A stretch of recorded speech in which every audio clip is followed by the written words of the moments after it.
Today's episode of Socially Democratic is presented to you by Dunn Street. Dunn Street is a campaign agency that specialises in community organising. We only work with people that want to build power to make the world a better place, including community-based organisations, trade unions, progressive businesses and social democratic parties across the globe. We develop community engagement strategies to win campaigns both big and small, and we train engagement staff and volunteers in the Marshall Gantz framework of leadership, organising and action. And we also help folks that want to craft their story through the practice of public narrative that connects people through their shared values and moves them to act together. And to get other folks in your community to act together, then hit us up at dunnstreet.com.au. Today's episode is also brought to you by Maurice Blackburn Lawyers. As Australia's #1 plaintiff law firm, Maurice Blackburn believe the law should serve everyone, not just those who can afford it. And that's why they've helped some of Australia's most important legal decisions, including equal pay for women and Indigenous workers, and helped over 500,000 Australians get the compensation they deserve. Maurice Blackburn Lawyers, experience you can count on. Hello and welcome to another episode of Socially Democratic, your weekly centre-left politics and organising podcast that drops every Friday, that dives into the progressive campaigns and issues of the day and the people leading them from home and abroad. And abroad we head today. The European elections are upon us. They're in early June, and to help me prepare this complex election campaign, and it was even more complex than I realised until we started recording this episode, I'm joined by Ali Hashem, who's from the Forging Links podcast based in the Netherlands, and Lianne Schuuring, who is a MP, a member of parliament in one of the provincial parliaments in the Netherlands. I've had these two wonderful comrades on the show before, and I'm looking forward to having a chat to them today about the elections. Don't forget to subscribe to the podcast on Apple Podcasts, Spotify, wherever you get your podcasts. And be sure to leave us 5 stars and a wonderful review on whatever pod app you use. And to support the show, don't forget to join Socially Democratic on Patreon, where you can access all the show updates, new merchandise, and a hell of a lot more. We'll be making a big announcement of that in the next week or so. And for everything else, follow Dunn Street on YouTube, Facebook, Twitter, Instagram, and LinkedIn. Okay, let's get to today's episode.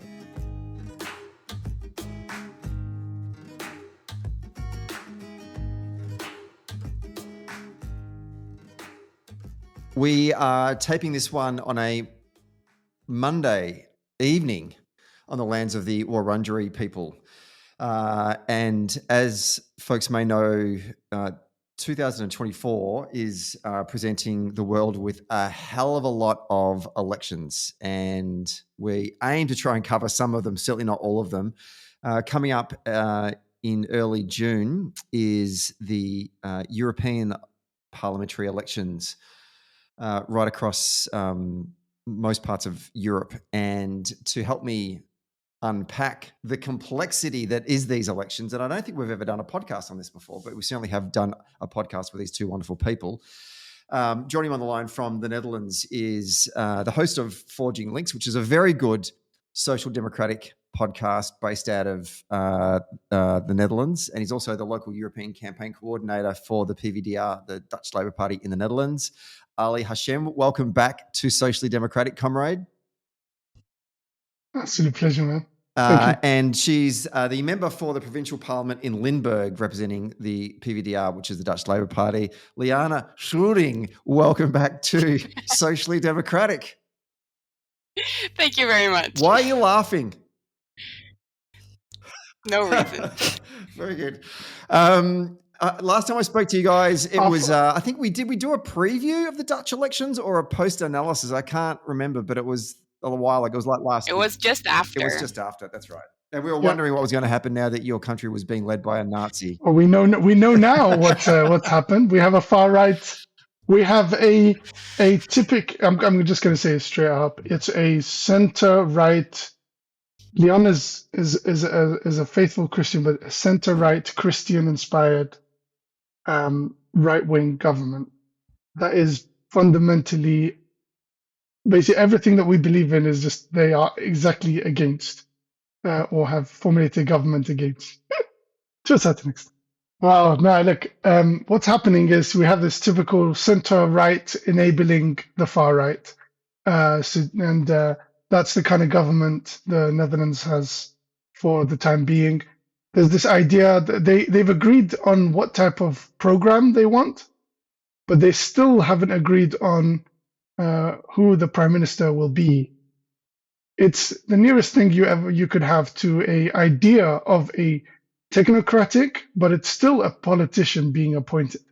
So a technocratic in the sense that a politician is doing his job as a politician.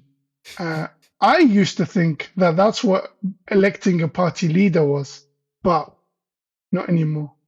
You can vote for candidates, but you don't know who you're going to get as prime minister. That sounds like chaos. Maybe that's something that we need to dive into in another podcast, I feel. Indeed.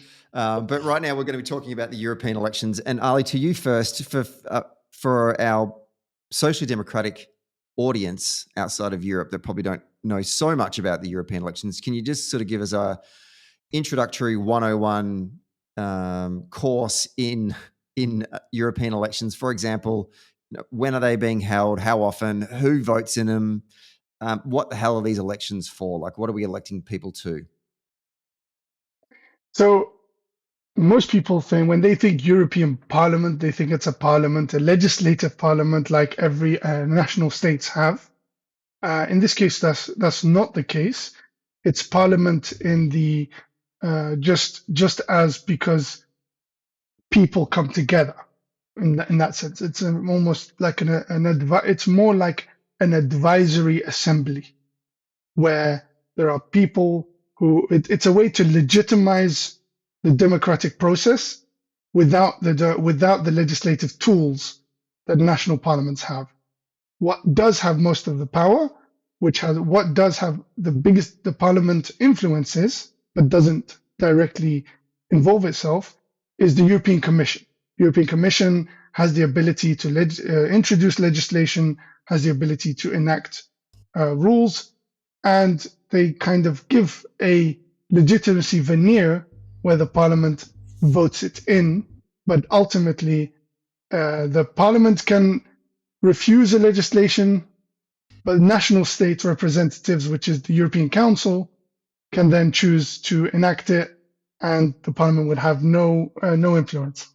That's been a problem. There was a Treaty of Lisbon which added some forms of improvement, like tackling filibustering and other types of legal matters. But ultimately, look, the European Union is not a homogeneous group. It's a union of nations rather than a union of the people of the nations. So it's the best advisory board. The biggest advisory board the world has ever had. I'm a little less pessimistic, I have to say. That's fact. It is true that when the European Parliament was first formed, they had extremely little power. This was in the 70s, I believe. So I think when the Parliament started, this was definitely true. And it is also true that they do not have the right to initiate legislation. And I think that is a big issue. But they do have to, at least in the most common legislative procedure, the ordinary legislative procedure, they do have to vote to pass the legislation in order to actually make it into law. So while the Commission has the right of initiative, you have the European Parliament and the European Council. I think this is probably also good to point out. This is a bit of a complicated word because you have the European Council, the Council of the European Union, and the Council of Europe. And these are three different things. So it's very confusing. But in this case, it's basically the group of the member states. So the heads of government or the ministers on a certain topic, they have to vote on the proposal. The Parliament has to vote on the proposal. And of course, the Commission has to initiate the proposal. And so the Parliament is directly elected. And I think there's also an argument to be made that this council, the representatives of government, are also democratic representatives at some point. They just represent their country instead of a direct link to their voting base. And so every treaty, the Parliament has gotten more and more more powers, so to say, in certain special legislative procedures, the budget to approve the commission when it's installed, for example. So there are, I think, progress is being made, but it's still definitely less than a national parliament. I do agree with that. That's an excellent summary, Liana. If I was your politics teacher, I'd give it an A+. And in Ali's case, I'd say far too cynical, D-. But while sticking, but I appreciate your spark, Ali. Don't ever lose that. All right. I'm talking about the spirit of the union, and the spirit of the union is look, the way I see it is that if you wanted to influence Europe at this moment in time, I would not recommend you to join the European Parliament.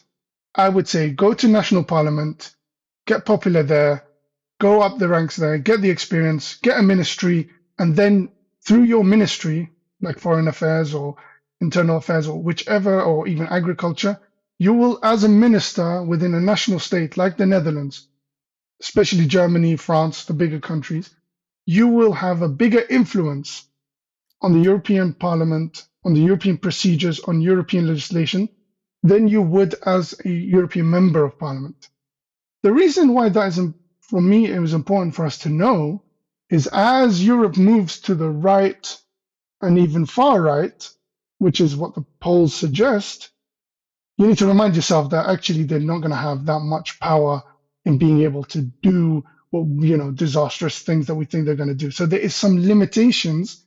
And it's good to know that there are legislative limitations on them. What is dangerous is the rhetoric, is the conversations, is what they block or what we will no longer be able to push forward. That becomes more problematic. You go to an interesting point there, Ali, and I actually I was going to bring this question in later, but I might go to you, Liana, now. I mean, when you think about the makeup of the parliament itself, who are the countries with the most power? How is power manifested within this legislature? So the amount of seats that each country gets, it's based on the population. So Germany has the most seats in the parliament. I believe it's just under 100, and then France, which has around 80. But there's also a minimum amount of seats so that every country is represented. I think the minimum is 3. And what I think is kind of strange that because of that, for example, one of the smallest member states is Malta, where really not a lot of people live comparatively to other countries. So they still have 3 seats. So people in Malta, there's a small amount of people that elect 1 representative, whereas in Germany, it's almost 1 million people are represented by 1 person. So it is, you see differences between countries. It's based on population, but it's not an equal division, I would say. When I guess this all started in the late 70s, when the framers of this body begun, what was their goal in terms of trying to represent the diverse views of Europe? Why did they do that thing? Why did they have this sort of thing where, okay, Germany's going to have the most seats because it's the most populous member of this organization, but at the same time, we are going to give a minimum to small countries like Malta and maybe Andorra or something, right? Why did they do that? Why was it designed in such a way?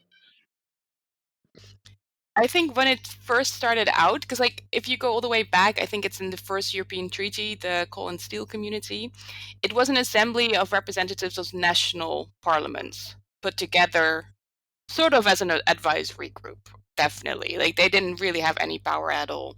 But then, of course, if you have new member states, it's they get a seat in the commission, they get a seat in the council. And then, of course, they also have to be represented in the European Parliament.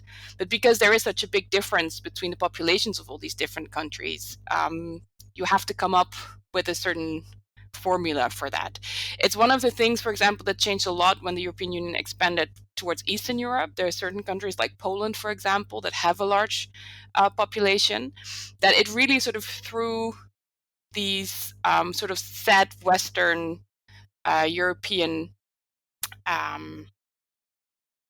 ways of working on this, because all of a sudden a lot of new members were added, and it also definitely changed the political groups, what was represented, what was not.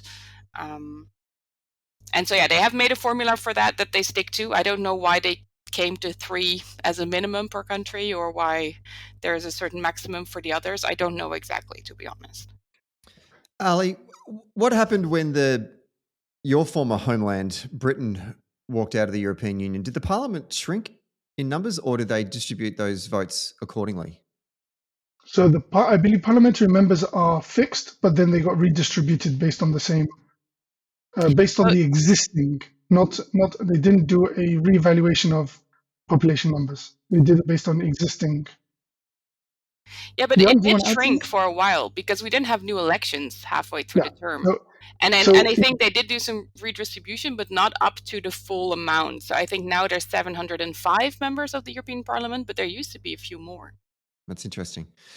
Ali, give us a bit of an overview of the political makeup. Let's look at it through the lens of politics and party politics. Who are the key parties, or who are the key sort of players in this that make up this parliament? Sure. So, I mean, you have essentially what is called groups rather than parties, so party groups. So each national party must be connected to a European group. The Netherlands finds itself in a very funny situation where we have a electoral alliance with the Green Party. So, for example, I am locally here in my town, I am the campaign coordinator, not just for the PvdA, the Labour Party, I'm for the Green Party as well as part of the joint election. So, however, once the leader of that list, or the leader of the European Parliament for our group, National Netherlands grouping, will be somebody from the Green Party. However, once they are in Parliament, they are going to then have to split into the 2 different factions. There is the Greens in Europe. That's a group which pretty much houses most of the ecological, environmental, and green party campaigning parties. And then you have progressive, the alliance the Labour Party is part of, and the UK Labour Party was part of, is the Progressive Alliance for Socialists and Democrats, or the SND. And so these are generally the 2 largest progressive center-left groups. And then you have the left, which they're literally called, the group is called the left, and they are much more of the parties that don't fit nicely into the socialists, Democrats, and Greens. And in there you would find this is, if you think in more labor terms, this is what pops up every decade. The Independent Labour Group or the Independent Labour Network. You have your French Communist Party. You have your Portuguese Communist Party. You have the Danish Socialist People's Party. And that is a much smaller group. They have about 37 members, or expected to probably maintain that, with maybe a slight bump. And then you have what they like to say is the center, but then it's the center right. For us, basically, these are the soft Tories. These are the European People's Party group. The Conservatives used to be part of this group. The Liberal Democrats, or Liberals, are also part of this group. We have this is probably the biggest and most influential group. They're also expected to have a bump in numbers. We're expected, so the Socialist or the Left is expected to have the Centre and the Greens are expected to either maintain or even lose, because there's a new influx of numbers. Then you have more, now you're getting more to the right, and they compete on how right they are. You have Renew Europe. I think historically we have the Brexiteers are more within that frame. The French. Oh. Yes. Yeah. No, I That just sounds think good. it's interesting how you relate to this from a British perspective, because I think from a Dutch political perspective, you would relate very differently already to these European groups. So I think that is also something to be aware of, that the national political parties are members of these political groups. So then most people have a better view of their national party, and then how they view that party is how they view this European group, even though there are quite a few differences within these European groups already.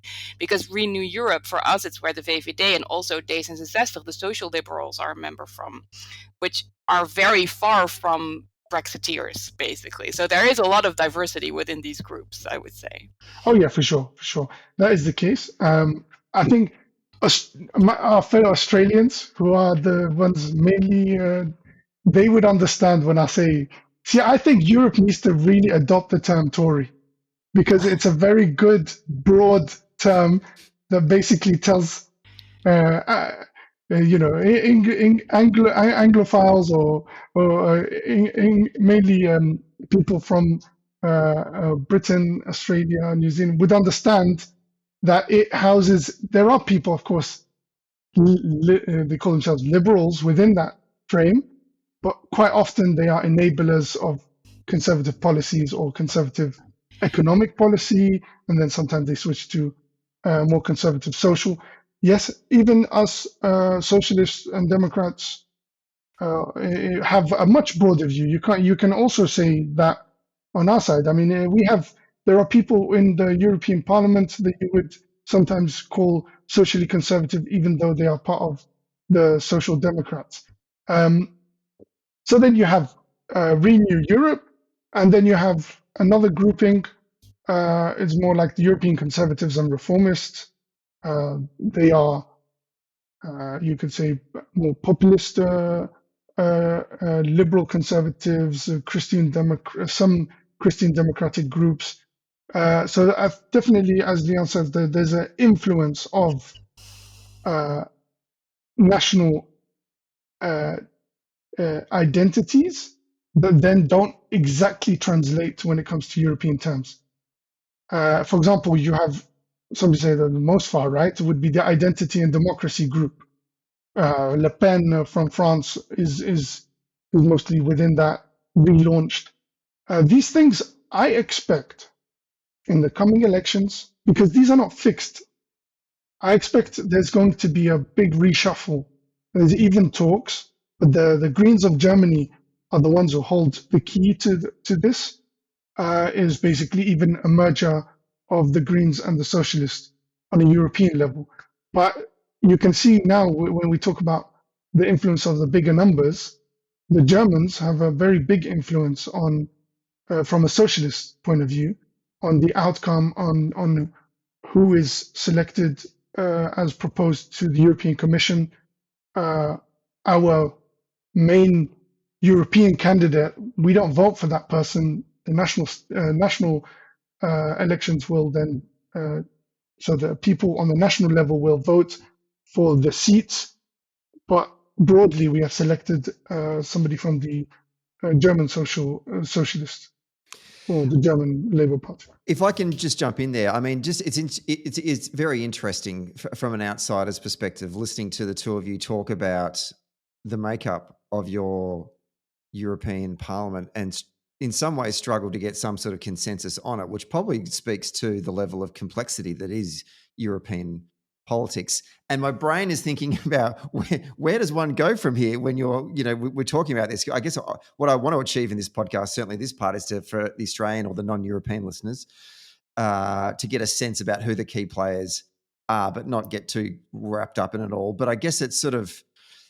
maybe I can follow up by asking, you, Lianne, do these groups then, so you've got this sort of groupings of centre-left, groupings of political groupings and political national and European parties on the left and on the right, do they eventually sort of form into two big blocks, or does this complexity continue to exist throughout the operation of the parliament, the cycle of that parliament?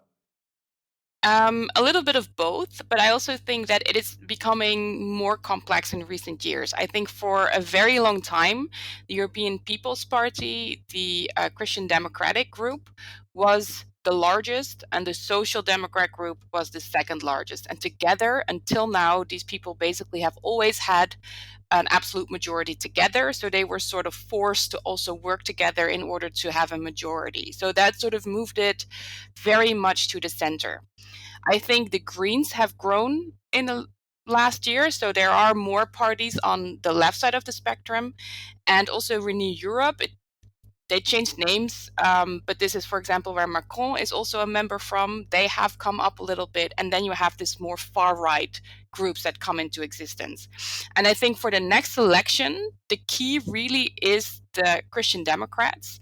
Are they gonna move towards the right and sort of legitimize these far-right groups, or are they going to say, no, we're going to stand for the democratic values that we've always had in Europe, and we're going to keep our alliance with the Social Democrats, and maybe also allow the Green, maybe Renew Europe in there, and sort of keep these far-right parties out of these coalitions? I think that's the central question.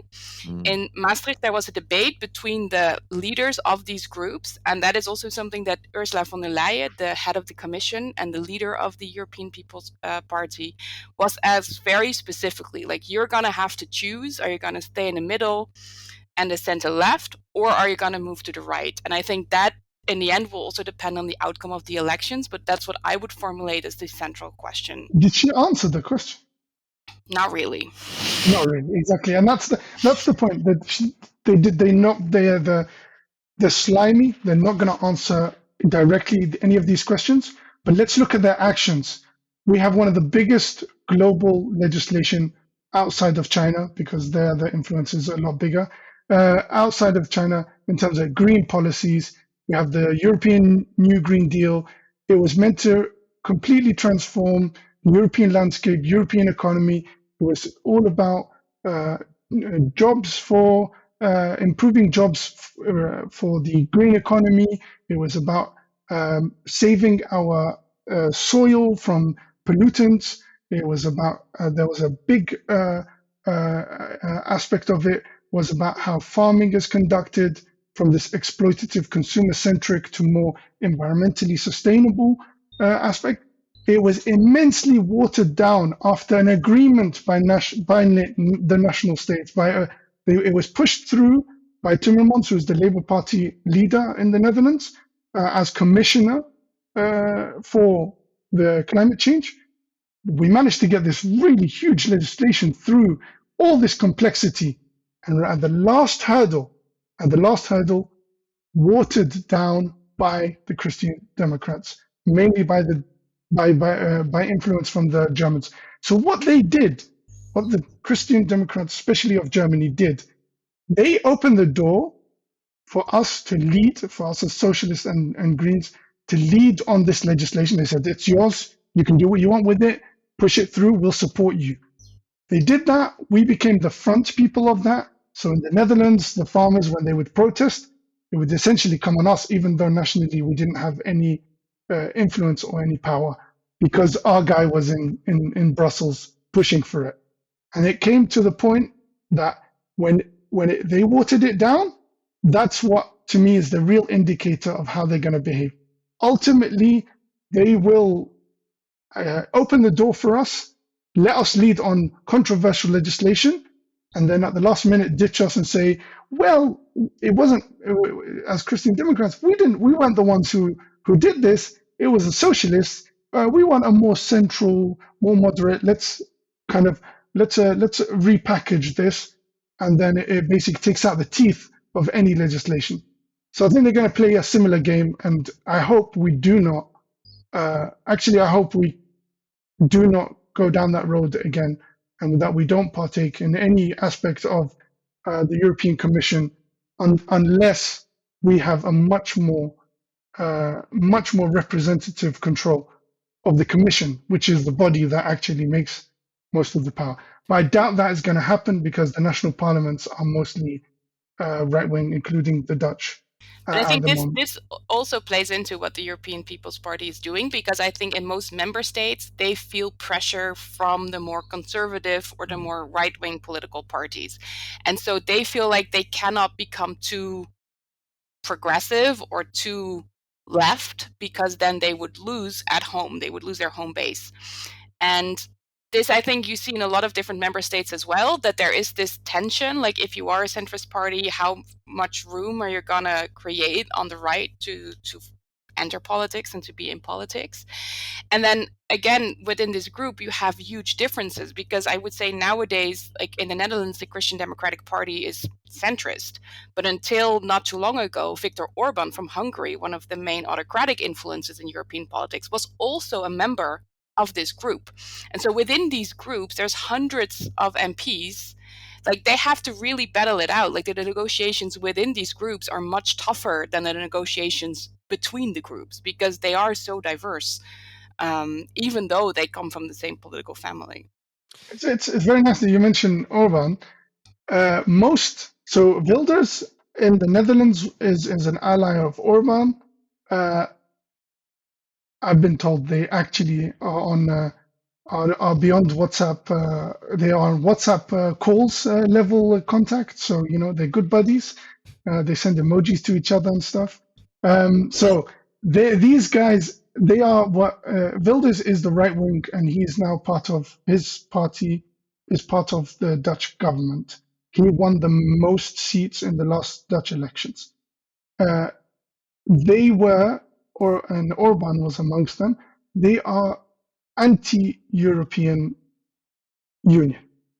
That's the political stance. Orban not so much, but kind of like every time throws it in. The Brexiteers, you can think of it like the strong Brexiteers within the Conservative Party in the UK types. Okay, they have, and Le Pen in France is one of them. They've been pulling back ever since Brexit occurred. They've been pulling back the rhetoric to the point that Orban is actually advocating to make sure that his group of far right folks stop putting forwards hard exiting the European Union rhetoric, and he's publicly been saying, no, we should remain in Europe, but we need to make it more far right. So meaning they've now understood, you know what, if we can't fight it, let's join it. And now this time around, they want to join it in a very strong way, and they want to have real deep impact. And that is probably what the threat is that what can they enable? What kind of new treaties would they want push forwards? And what conversations are they going to block? Because they can set the agenda of the conversation, which has a trickle-down effect on media. So that's a far right aspect of what's going to happen in Europe. I mean, it's an interesting point you raised there, Ali, because if they are inherently anti-European, Orban was kind of sat down and told in no uncertain terms by the European leaders at one of the most recent national, pan-European meetings, in which he was playing funny buggers about voting on, was it Sweden's membership, and also coming up with a collective position about funding for arms for the Ukraine, in which he was saying, I'm not going to be a part of that. But they said, well, hang on a minute, Hungary, you're dependent on financial resourcing from the European Union. So you're either in or you're out. And he's obviously realized, well, in the end, I just need money. And so I'm going to play ball now. So it does make sense, though, that he's now saying, well, okay, to the rest of the right-wing nut jobs that are all a part of this, we need to stay in Europe, because if we don't, we're not going to have any money. But we just need to shift the pendulum of power within Europe. In fact, even though he didn't attend that far right summit that was in Madrid on the weekend, he sent some sort of video. And he had said that, I think what he said, that the far right needs to occupy Brussels, and that it was a rallying call against what he said was socialism, this woke agenda, and mass migration. So obviously they're trying to work within the framework of Europe now, but to shift it to the right. My question then, going back to the original point that Lianne was making, is how does the traditional moderate centre-right parties across Europe manage that problem going into these elections? Lianne, do you want to take your first stab at that? I mean, I think they are trying to take a stand. Like, there's a reason that the EPP kicked Viktor Orban and his party out of their group, right? They did set a line like, this is not what we want to stand for. But I think from our perspective, they're definitely not going far enough to really block that, because if they really wanted to make that clear, they could come out and say, okay, we're not going to work with these parties, for example. They could make a clear statement on that, and they haven't done that, at least not until now. And there are certain national governments where these parties do work together. And so also within these European groups, this is a point of contention. Like, how strict are you going to be? Like, for example, the leader of Renew Europe, the liberal group, the liberal conservative group, depending on how you see it exactly, but they had a quite strict statement, for example, on the party in the Netherlands that is now also part of the government with the more right-wing parties. And they really condemned this, but still on the national level, they still work together. So I think this makes it very complicated and also difficult for people to really speak out on this. And there's a lot of reasons to not be very clear at this point. And there is a danger in that, for sure. Then on the other side of the political pendulum, Ali, this relationship, because what it looks like from an outsider is that the two major centre groupings, the EPP and the S&D, the centre left and the centre right, are losing votes to their fringes. So the hard right with Urban and Le Pen and that on the right, but then to the Greens and maybe the left. I mean, the left to me look like trots. They got 37 members in the current parliament, and the Greens have 72. And they're not really growing, to be honest. So I don't think that the left as a group is. Yeah, let's just be very clear. There's a different. Like, we're talking about the left group, which is. I was just sort of naming, but I mean, I appreciate Lianne clarifying that. So I guess what you're saying is, but the Greens, italic and non-italic left. Yeah, the Greens seem to be the bigger threat, in air quotes, to the I guess the seats that the progressive, the socialists or PES or S&D, what do you want to call them, hold, right? That's fair? And so how do I actually don't. That's not. Sorry, that I don't think that's. I don't see that on many national levels, and also, like, you could argue, okay, in France, the socialists have become weaker to a more to the communists or much more left. But the fact it's much more nuanced than that. We are losing ground. We are losing ground to what used to be our people who used to support progressive economic policy. We're losing them from social, more. How do I say? If you put it in a dichotomy of economy versus culture, or economy versus more identity aspect, or more cultural side, then what we're having is where we used to have an alliance with people who were more socially conservative, but used to support progressive economic policy. We are losing those to the far right and not to the far left.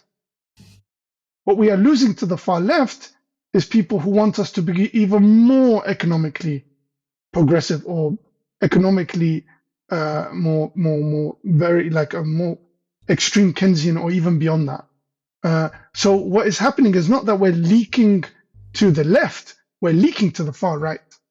That's what we need to wait. As well. Yeah. So, far greater numbers than to the left. I think that there's a lot of there's a threat of that, for example, in the UK, where they lose much more vote. The Labour loses more votes to other parties on its left, or potentially the numbers will affect outcome. But in Europe, the Labour and Progressives and the Greens are actually coming together and solidifying, I would say, and maintaining their numbers. What they are leaking to in the last 30 years has been to the far right. And I mean, that tells you something about. I agree, but I do think it's a little bit of both, because you do see in the past few European elections that the Greens have grown. Like 10 years ago, they had 40 seats. I think now they have like 75. So the Greens are growing. I think in a lot of European countries, the Green parties and the Social Democratic parties, they move closer together, because also in Social Democratic parties, climate has become very important as a policy field. Of course, a lot of Green parties are center left, so there is ground to work together there. And I think also in the European Parliament, you see that they are slowly moving together, because everything is moving slowly on this scale, but they are growing together. And then, of course, the far right is growing. There's, at least in the Netherlands, the data I've seen, it's not that people from us immediately move to the far right. Like, there are a few steps people take, basically, but you do see a shift of the whole spectrum towards the right, which is also, I think, why the centrist parties are losing ground. Which is a challenge we that's need to been happening also for look social at, democratic parties around the globe, right? Like the social democratic parties have been losing elements of their traditional blue collar working class vote that worked in industrialized economies, and in some respects, they're also losing some of their academic, university educated, white collar, upper middle class, inner city, socially progressive vote as well to the green element. That's certainly the challenge that we face here in Australia, and with some successes in stemming that. And then in other elections, we struggle with it. But I assume that that's what's happening for the socialists in Europe right now, and it's a matter of how do you, and I get the point you're both making. It's complex because it's not, Europe isn't one big entity.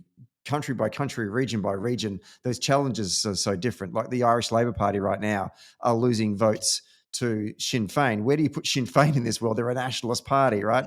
And in the Netherlands, you're in this situation where you're doing a deal with the Greens and trying to work together. So it varies from country to country. I guess what I want to get a sense from you guys, and I want, so we can have some hope for our listeners, where do you think that social democratic parties at a European level are looking to? What countries they're looking to, saying, where can we make gains to begin with? Where do we want to actually start to pick up and send more folks to sit in the European Parliament? Ali, do you want to have a crack at that first? I would say Iberia. So your Spain, Portugal is probably the biggest growth area. That is the case. I don't, now that I've seen, now that I've actually been on the bridge representing both sides in a campaign, so Greens and Labour, I actually don't see it as a leak anymore in the long term. So if we leak votes from the socialists to the Greens, I still see that as it's a net zero game. It's not, when it comes to practical legislative matters in the European Parliament, there has been rarely major disagreements between those two groups. In fact, the Labour Party, Socialists and Democrats in Europe, their biggest success is the New Green Deal. And I would argue the second biggest success is what Lara Wolters has been working on. She's a European Member of Parliament that represents the Labour Party, the Dutch Labour Party. She's been working on holding companies accountable for their environmental impact, especially in the supply chain, and having legislation that holds them to account. And she's had some successes there. And I think it's definitely something that we should highlight and bring more details to, if people want to look up. So it's Lara Wolters. There, it's a socialist leading a green agenda. Timmermans, a socialist leading a green agenda. So I think there is a, where the Greens have traditionally tried to be more representative and take votes from the left. In the Netherlands, it's really a huge overlap, and I think that's where I think the inspiration should come from, is that this alliance will eventually become the norm, where we socialists no longer call ourselves, I'm a social democrat, I'm a social environmental democrat, I'm a social ecological democrat, I'm a social green democrat. That's going to be the norm, I think, for the left for the coming 20, 30 years. You cannot, it becomes this idea that we are anchored in blue collar needs to now, we need to take the pin out and anchor ourselves. We need to take the anchor out of the sea and put it into the green collar identity. There's a new thing coming out. It's a green collar. The white collar and the green collar need to work together, not because the blue collar doesn't matter. The blue collar with AI, with digitalization, with automation, the blue collar doesn't exist. So what you have is an inheritance, a lag of inheritance of people who used to be called blue collar, and their children have not benefited from neoliberal, conservative liberal economic policies. And that is the biggest, they've been diminished and obliterated. And now they think they should vote. They're more like the people inheriting that point of view should vote for the far right as a way of protectionism. The world isn't moving that direction as much as you can try. Ali, I think any Australian Labor Party person listening to this podcast right now that might be driving their car heard you just completely write off the blue collar vote from our party, has literally just crashed their car and are now coming to terms of what you just said. But with that, that's probably a good way to segue into talking about the issues that will determine this election. And I want to come back to this sort of question about blue collar, white collar, green collar interests. But before we do that, I think it's important for our audience to understand what exactly the Parliament does. So therefore, what issues would be important in this election. Lianne, can I turn to you first of all, just to sort of talk about what is the remit of this Parliament from a policy standpoint? How can they affect change for ordinary European citizens? And then talk a bit about what do you think the main issues will dominate this election campaign?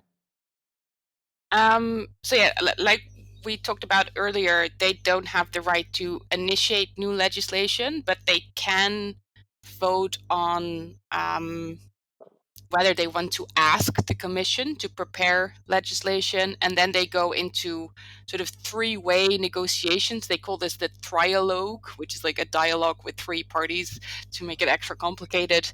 And then you have different readings. And I think one of the main core policy fields of the European Union has always been economic policies.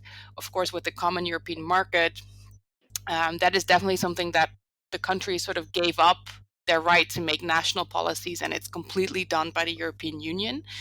Agriculture is a really big one, the common agricultural policy.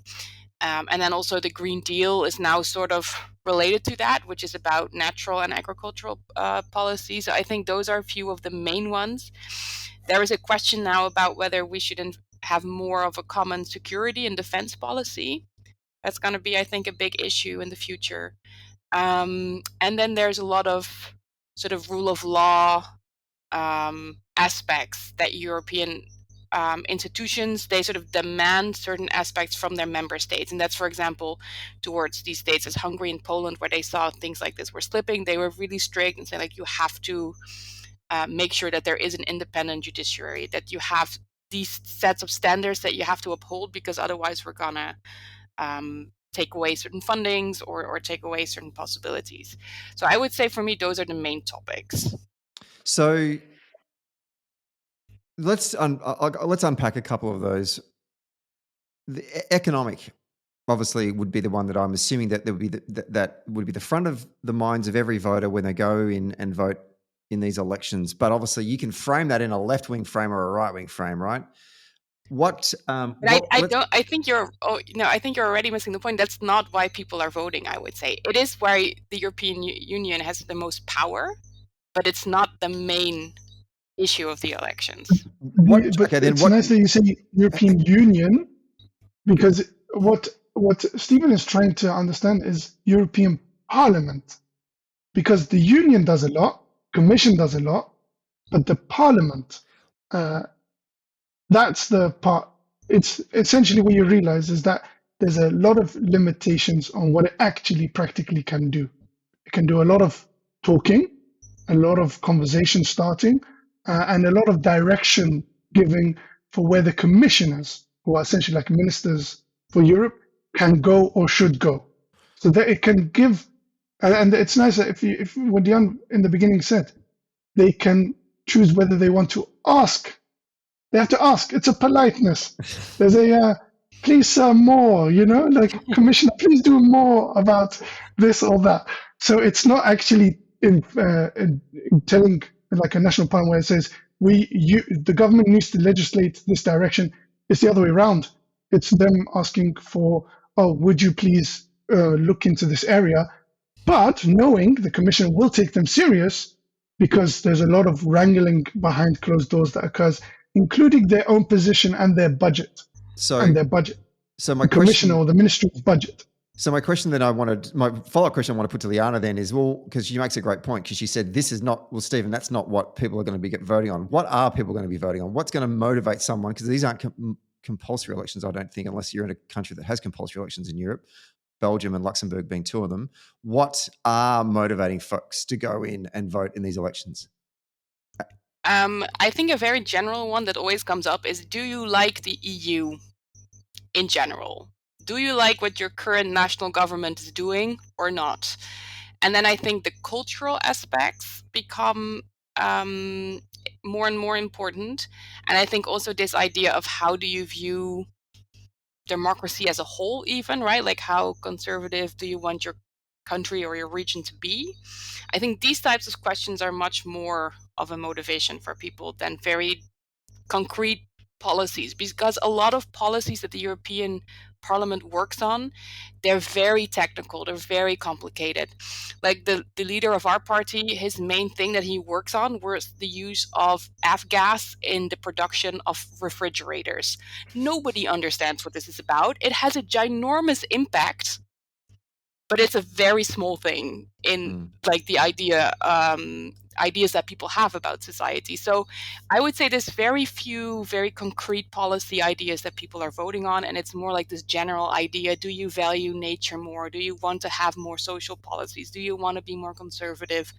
So it's a very generalized discussion most of the time. To that point though, then can I go to you, Ali? Because it sounds like, though, that if you're running the far right campaign, they are very clear about what they're campaigning on. They're saying that, we want to end mass migration into Europe. We want to stop this woke agenda by the socialists. And I can't remember what their other one was, but it's kind of very clear how they're trying to energize their base to turn out and vote. I mean, is that a fair reflection about what they're trying to do in this campaign? So if we take what Lianne is saying, and we just add to it that if it was a battle of political values, that's what it ultimately goes down. It's the best kind of battle from a politician or from a political. It's the best kind, because then you're like, what kind of socialist am I? What kind of a conservative am I? And you can fight over those values. And what you realize is those on the fringes of the political spectrum can just oppose everything. It's so easy to just say no and point out all the disastrous thing about something without actually being pragmatic. And that's what European Parliament has ended up being, a battle over values without any repercussions about what the rhetoric is. And that's one of the pushes for reforming the EU, even had Labour in the UK been the leader of the discussions about Brexit, I think that this was a point that would have mattered a lot more than the Conservatives leading the Brexit agenda. Why? Is because it was not about values. It was rigged into these details, but ultimately people could easily just vote to leave the European Union, and that is why other far right used to advocate, because they say this body, which represents human rights, which talks about democratic values, which talks about diversity, which talks about human dignity, and all these other important values that progressives hold, we're against all of that. We want more conservative. We want national identities to be valued. So if this is about that, now there's a whole nother aspect to what the parliament is, and we need to take note of. It's very good. It provides a very good salary for the individual parliamentarians. It gives them good resources for their offices, which can then be deployed politically on their national level. It provides access to companies. More than 200 million is spent on lobbying the European Parliament, not the Commission, not the other delegate, but the Parliament itself, the 705 members. Qatar, China, Morocco, other countries have been in scandals over trying to provide cash for influence type. So what we've done is we've given 705 people the ability to have a platform to talk. And what has ended up happening, and I think is very unfortunate on all sides and for our democracy, is that these conversations have led to people having much more access to corporations, much more access to influential think tanks, as opposed to influence from people. Because therefore we've concentrated influence, and we've just given them basically the keys to those 705 people, as opposed to national. That also occurs, of course.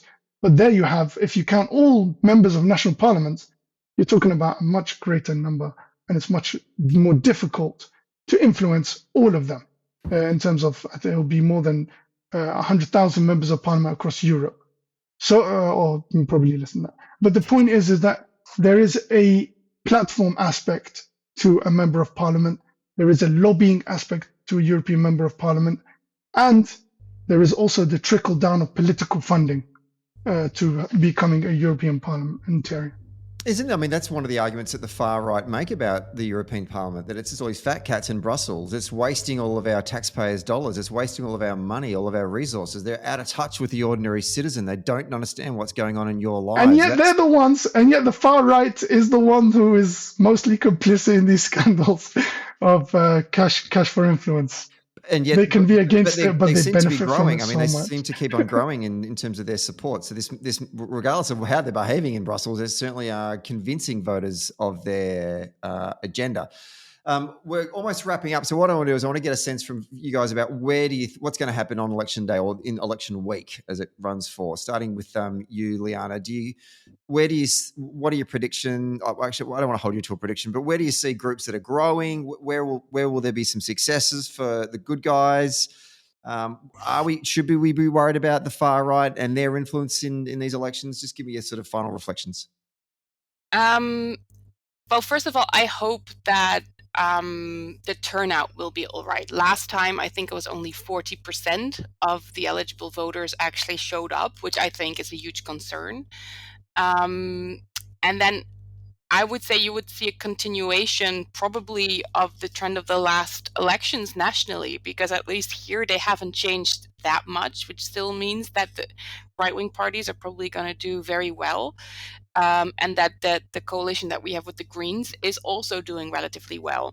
It's a little bit different because last time, at least in the Netherlands, the Social Democratic Party had a huge success, which was sort of an outlier in the historic results, I would say. But I would say that it's probably going to be relatively similar, with the difference that because there's a lower turnout, the people that are going to show up are usually a little less extreme in their political views, because a lot of people just stay home. That's interesting. Ali, your final reflections on what we're likely to see on in this election outcome? I definitely agree with Lianne. With regards to the Netherlands, it's probably going to be a reflection, almost direct reflection of national parliament, which basically put us a second to the PVV, which is the more right wing. So they're not center right. I suspect we might even gain 1 or 2 seats in the Netherlands due to the Central Democrats collapsing or just not having as much influence. So people are just going to be.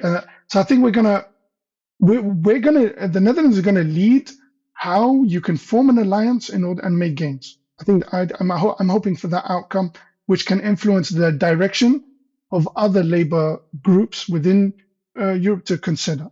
However, what we're going to make more direct gains on, I think, is Spain and Portugal.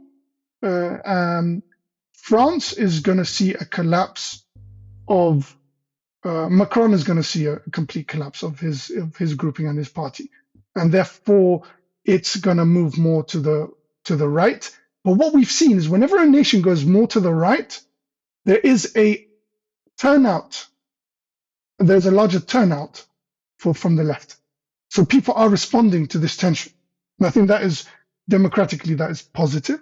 So I think it all comes down to turnout in the end. But the biggest one that we cannot overlook is Germany. We have right now a Labour Party in power in the coalition. They haven't been doing so well in terms of economic policy, but also on the international stage. And this goes back to Israel-Palestine concern. There's the left is in just like in the UK and therefore in Germany, they are leaking due to this international subject. They are leaking votes.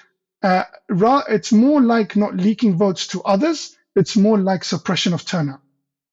And just to add, what I think are two really interesting countries to follow in the coming weeks, I would say are Italy, because they do have a right-wing government, and it's interesting to see if they would have this counter reaction. But also I think Poland, because I think for anyone who is scared of these more autocratic influences on politics, I think Poland can be a very hopeful example where across the spectrum parties sort of form this new coalitions that really stands up for democratic values and the rule of law, and trying to have these counter protests, for example, that then also changed the composition of government. So I think that's also a very interesting example to follow in the upcoming weeks. Fantastic. There you go, folks. You've heard from the experts. So Poland, Germany, Italy, and France are the ones to watch. And let's see what happens on election night. I would love to get you both back and do a post-election analysis. But I don't want to push the friendship too much, because I've already got you out on a public holiday, for God's sake. You've committed to coming on our show on your day off, which I'm greatly appreciative. Ali, thank you so much for coming on the show. I hope the Forging Links podcast continues to go from strength to strength. Yeah, we are on we record on a seasonal basis. So we're now in preparations for our second year, which hopefully we will be launching. My hope, if all the stars align positively, my hope is that we will be launching from the UK Labour Party conference in September. Fantastic. And Lianne Schuuring, thank you so much for coming on the show. Great to speak to you again. And I hope you and your team in the provincial parliament in Limburg continue to kick ass for the PVDR and enjoy the rest of your day off, team. Thank you very much. Thank you, Lianne.